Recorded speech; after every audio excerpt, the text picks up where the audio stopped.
Well, during 1958 and 1959, we developed transplantation of the canine liver alone, or as part of multivisceral grafts, parallel to similar independent investigations in Boston by Franny D. Moore. At the beginning, this was a technical exercise between long survival of an organ allograft had not been achieved in any species. However, between January 1959 and March 1963, which was the date of our first human liver replacement, Joe Murray in Boston and then the French teams of Hamburger and Kuss had produced these 7 examples of survival exceeding 6 months following human kidney transplantation. All of the patients had received total body irradiation except the 7th one. That recipient had been treated by Murray from the outset with azathioprine, Bob Schwartz's gift to transplantation. Tom, what was it like working in the 50s and 60s? Well, it was quite isolated at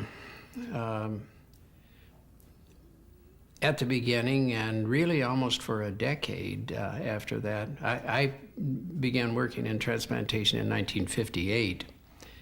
And that was several years after the French and the workers at the Brigham had worked with kidney transplantation. So I entered a stadium that they built. I've always looked at it that way. They really set up the framework. And also because when we started, there was no immunosuppression, and there had never been a successful kidney transplantation. Most people looked at this as a laboratory exercise and paid very little attention to it. In fact, I paid very little attention to it myself in terms of feeling any urgency to publish the results, which I didn't do for 2 years or so after doing the experiments. But then, during that period of 1958 to 1960, Joe Murray succeeded on the 26th of January 1959 with the first organ transplantation ever done in a human. That was a kidney transplant. And although it was a fraternal twin, it broke the barrier. Then the French followed with 5 more such cases, all of them using total body irradiation. And then Murray came back with a 7th case, which had been treated with Imuran and or azathioprine. That was the generic name. So during that period of time, then, from 1958 to 1962 and early 1963, it was almost 5 years. The picture changed, and what was folly only became rash, because there were examples out there in the clinics of a handful of patients. What about liver transplantation? It's our first attempts at liver transplantation failed. So we went underground with the liver, but continued on with the kidney, brought in new drugs, always using the same treatment regimen that we had developed with the kidneys, and never understanding very well why it worked. Then in 1967, we succeeded with liver transplantation and continued on with the liver for another 13 years, but succeeding less often than we failed during that time. How did you have the courage to keep going when the results weren't very successful? Well, there was, there was a certain amount of outrage expressed about these trials. I suspect, although the brunt of this would have had to be borne by Murray and the people at the Brigham, and also in France by Jean Hamburger and René Kuss. I endured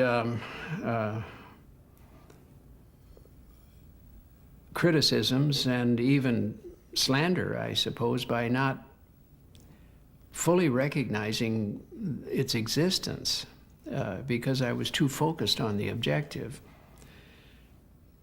And by the way, there's nothing more maddening to an antagonist than to realize that you're not paying any attention to them, so that may have made it worse. But I didn't have any trouble with that at the time. I think there were some legal considerations at the beginning and the possibility of legal action directed against people working in the field.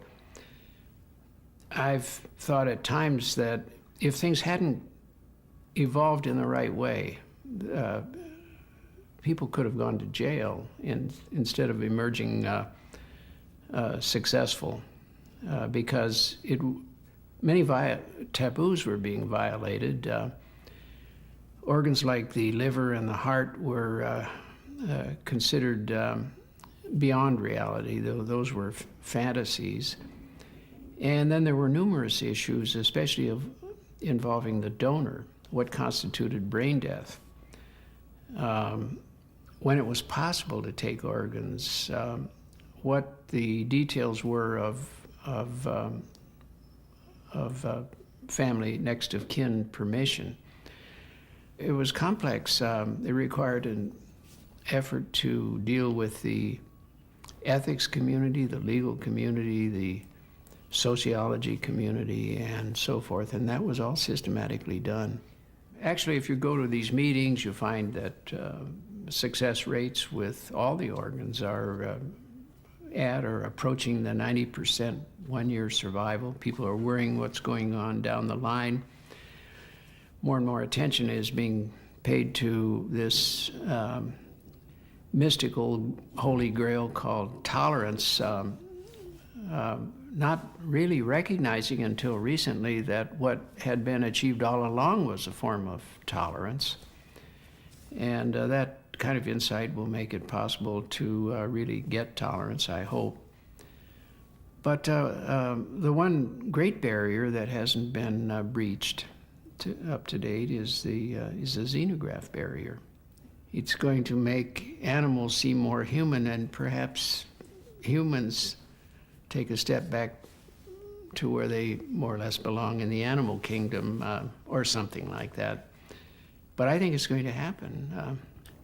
They will accept it immediately if it works, and they will condemn it roundly if it fails. The moral indignation about the use of animals I can understand and respect personally very much, but I think it's just a trade-off of values here. You have to determine the first priorities, which has to, from our point of view, has to be the treatment of patients.